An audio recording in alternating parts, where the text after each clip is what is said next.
Good afternoon. As you can see, I'm in the Capitol today. We have just had a very long Education Committee hearing based upon charter schools and the revocation of charters and issuing charters to good charters, as well as talking about school choice, which happens to be a discussion about, among other things, tuition tax credits and vouchers, a discussion that's going to go on, and it's going to be a pretty active discussion in the 84th legislature.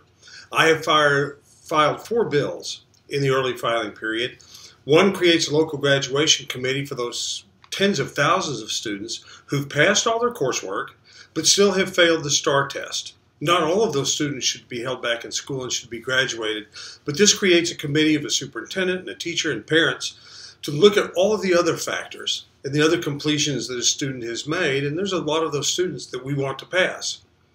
I've also filed a bill that will fund or help fund construction on 64 higher education campuses. Some of those items are absolute emergencies for buildings that have been destroyed in hurricanes and buildings that we're going to need to build because the number of young people going to college and university in this state is increasing rapidly.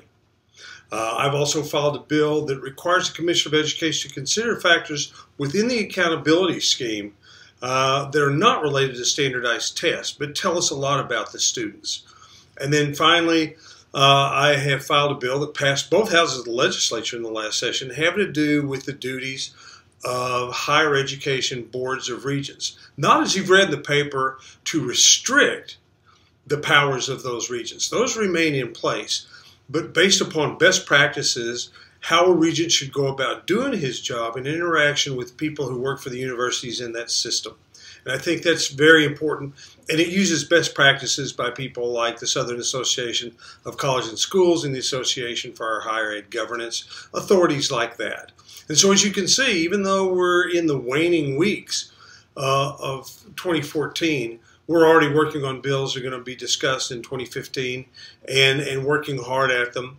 It means traveling around a lot more, so you may not be able to reach me in one office, but please feel free to try and get hold of me in any of the offices, and I'll get back to you. And again, with the election over in November, I want to thank everybody in the 31st District for allowing me to continue to serve you in the Texas Senate, and hope everybody has a really, really nice and peaceful Thanksgiving.